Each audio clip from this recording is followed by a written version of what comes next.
on how it's made. Putty knives, a report plastered with fascinating facts. Garage doors, the ups and downs of the production process. Electric motors, the making of a mechanical tour de force. And wool. We approach this topic somewhat sheepishly. Rummage through a do-it-yourselfer's toolbox, and chances are you'll come across a putty knife or two. They come in several widths, so whether you're scraping off peeling paint or old wallpaper, whether you're plastering or applying wood filler, there's a putty knife that's just the right size and shape for the job. These putty knife blades are made of steel that's flexible and durable, due in part to its high carbon content. Production begins with workers feeding steel sheets into a press one by one. The press's cutting die punches out a blade for the type of putty knife they're producing. The next press punches 3 rivet holes in the handle portion of the blade. These are for attaching a hard plastic handle. For models that'll have a handle made of a softer rubber-like plastic, they fishbone the handle portion of the blade so that it'll grip the plastic. Steel has to be heat-treated for it to gain its full flexibility and strength. First, they submerge the blades in a bath of molten salt.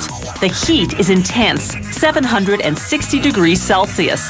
The blades soak for about a minute, the time it takes for the metal temperature to rise to that of the tank.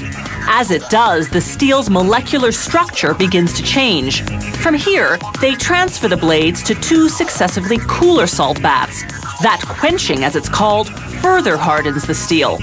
The blades are then tempered in an oven for 8 hours at 204 degrees Celsius. This gives the steel memory, meaning the blade will revert to its original shape when bent. After heat treatment, lukewarm water jets rinse off the salt residue and cool the metal to room temperature. Now that the metal has the required properties, the blades need the right profile. A worker lays them on a magnetic plate that angles them downward. The plate spins, running the blades against a grinding wheel.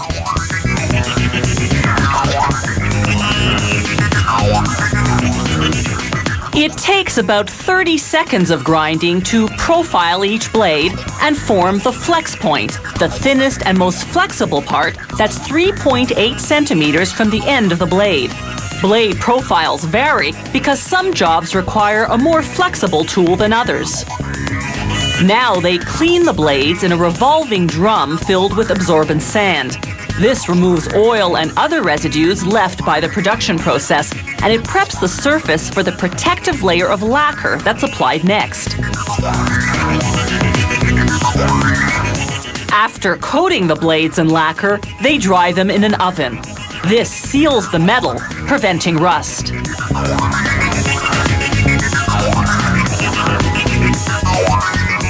Assembly is completely automated. The first machine slips on the plastic handle. The next machine rivets it on.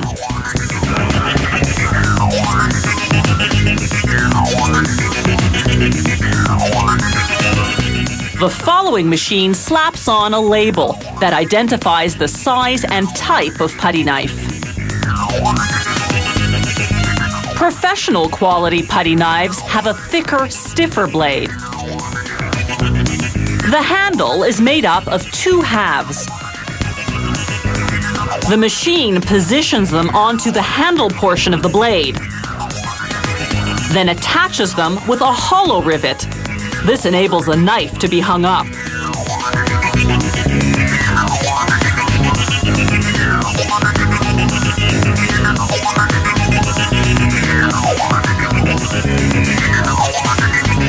This factory also produces retractable utility knives. It puts the cast aluminum handles through a machine that uses polishing stones to remove any shards of metal. Workers assemble the utility knives manually, first installing the push button that moves the blade in and out. After putting in a spare blade, They close up the handle with one screw. This factory produces 150 different paint preparation tools for a wide range of uses, from scraping to filling to smoothing out tape on wall joints.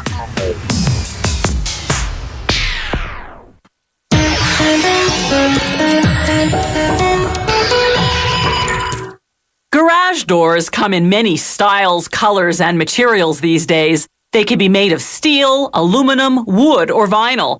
Whether you choose a style that's plain or paneled, smooth or textured, a sign of quality is that the garage door is lightweight, well insulated, and airtight.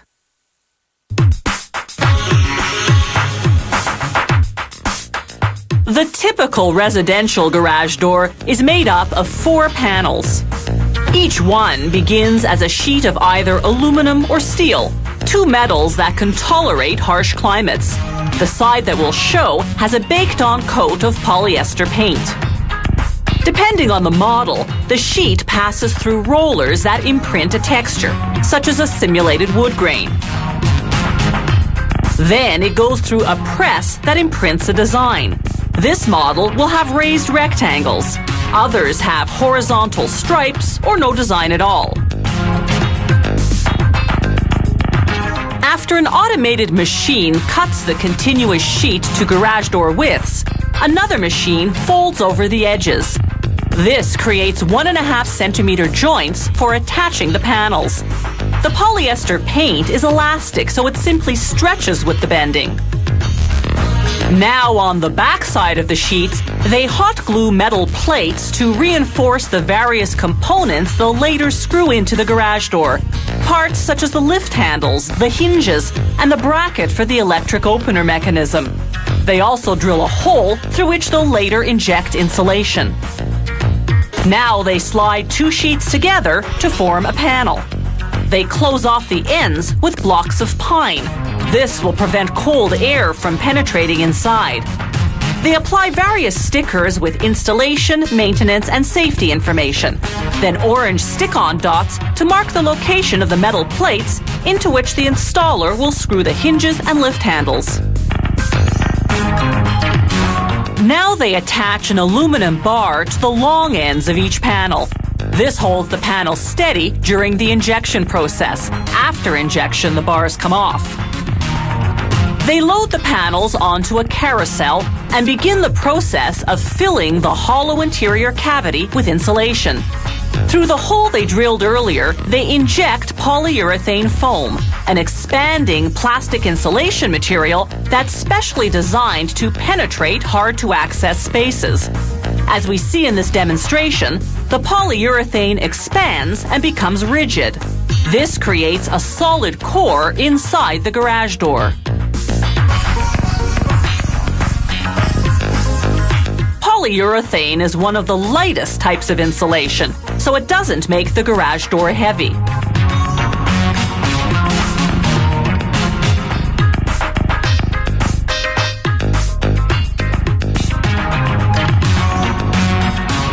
Here's what the inside of a panel looks like once the foam hardens.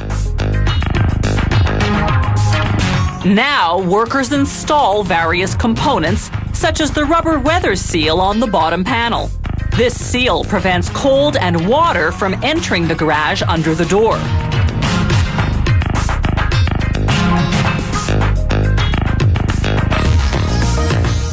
Some garage door models have windows to allow in natural light.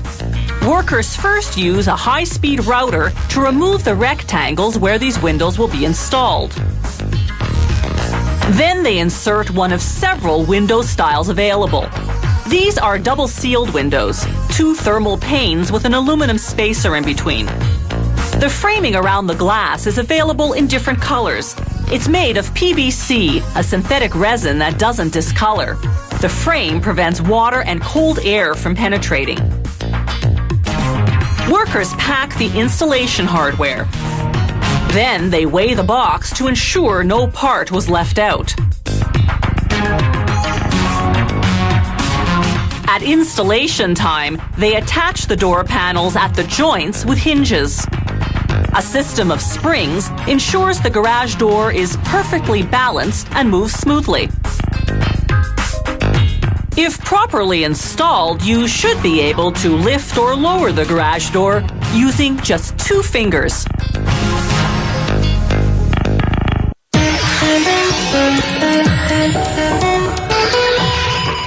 Electric motors are made up of 2 main components, one stationary, called the stator, the other a rotor that moves inside the stator.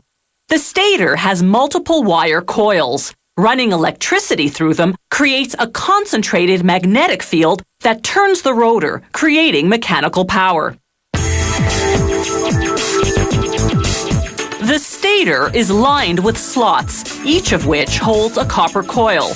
The more powerful the motor, the bigger the stator and the larger the slots. The first step is to line the slots with insulation. This insulation will keep the voltage confined to the coils.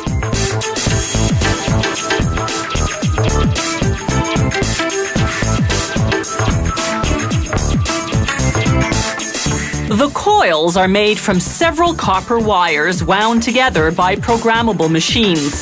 The bigger the motor, the more wires per coil. In this motor, each coil consists of 13 strands of copper wire.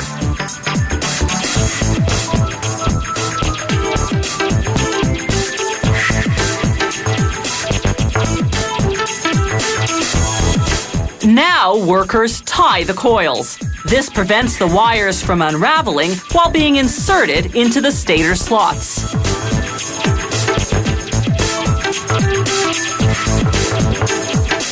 Workers cap each coil with fiberglass insulation.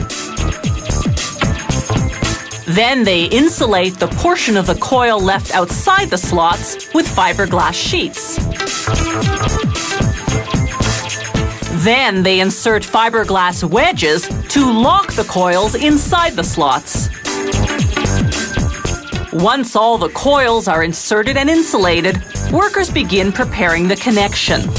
They slip an acrylic insulation sleeve over both ends of each coil. 13 coils, 26 ends. Then they group these insulated wires into large power cables. The number of wires per cable varies according to the speed and voltage of the motor.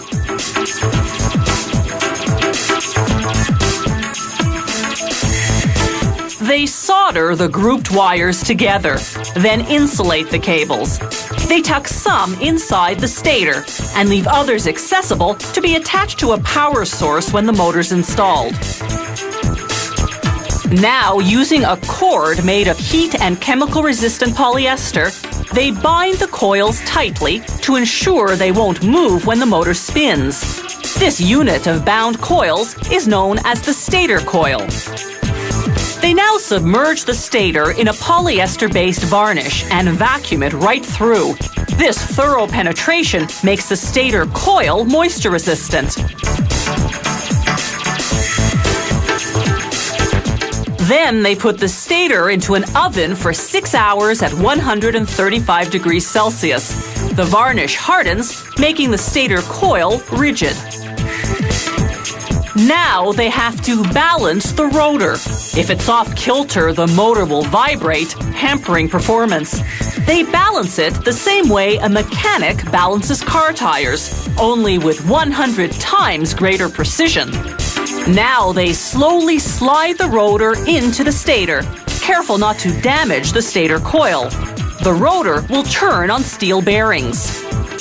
They heat these bearings to expand them so they'll install easily. Then they blow on cold air to shrink them to a tight fit. It's the same process with the motor's back cover.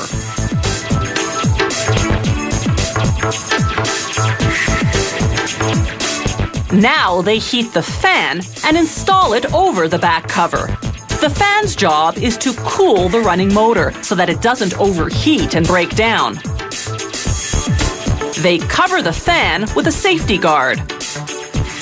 Then install a cover on the front of the motor as well. They run the finish motor through various tests to assess, among other things, insulation strength and performance. These industrial motors are designed for use in factories, for running machinery such as conveyor belts, pumps, fans, and compressors.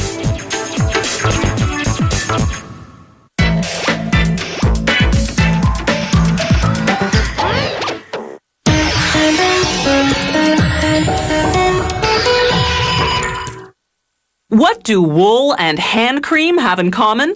Well, a sheep's fleece has an oily protective coating which contains a substance called wool grease. When factories make yarn, they first clean the wool with detergents. The grease is processed into lanolin, a common ingredient in hand creams.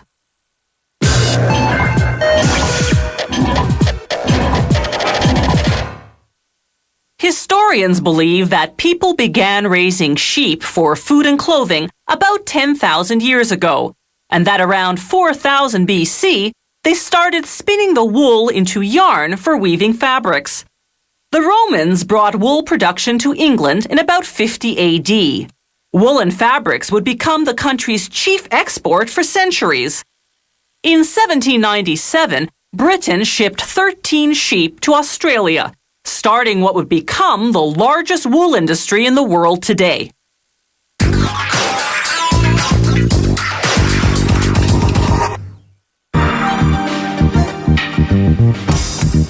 Wool fabric is durable, wrinkle-proof, and holds its shape well. It absorbs moisture and insulates against heat and cold. That's why wool is ideal for clothing such as sweaters and coats. Sheep shearers use power shears, removing the fleece in one piece. They discard any stained or inferior wool, then sort the rest according to the quality of the fibers. This grading is based on length, color, waviness, and fineness. The wool is cleaned with detergents before processing. The wool arrives at the factory in compressed bales.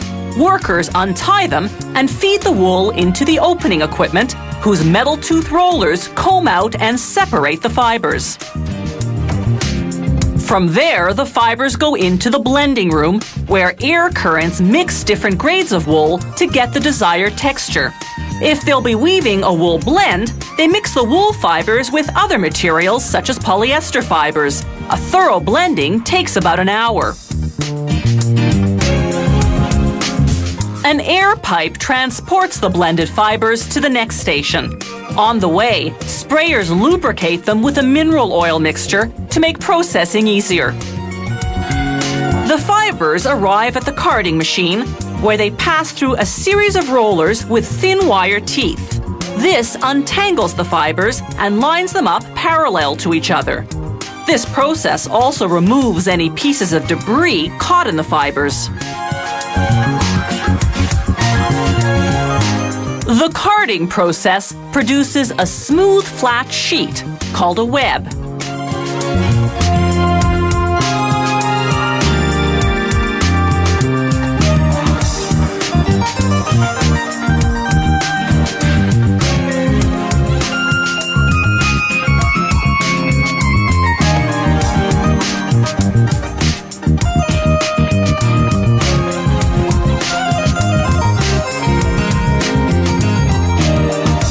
The equipment divides this web into thin, flat strips.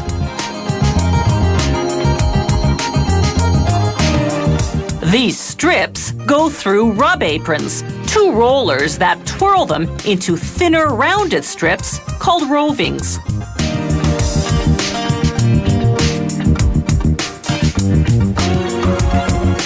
The rovings wind onto a spool. Rovings look like yarn, but if you pull on them, they simply tear. They haven't yet been spun, so they have no strength. So each roving goes into a device called a spinning frame. It stretches the roving and spins it tightly, producing wool yarn. The yarn winds onto a bobbin.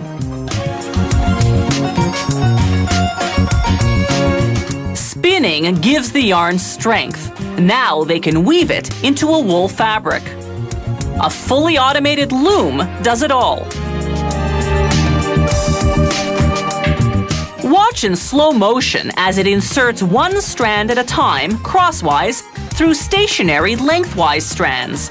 It's computer programmed to thread in a specific under-over configuration according to the type of weave.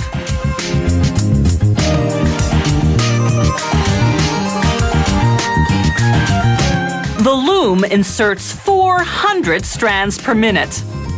After weaving, they burn off vegetal matter such as straw fragments, then dye and dry the fabric.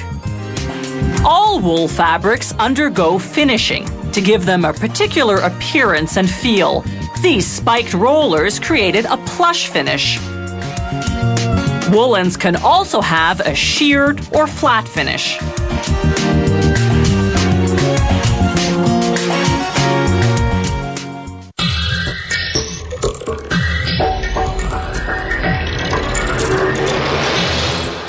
If you have any comments about the show, or if you'd like to suggest topics for future shows, drop us a line at www.howitismade.net. The How It's Made crew vehicle is courtesy of Subaru Canada.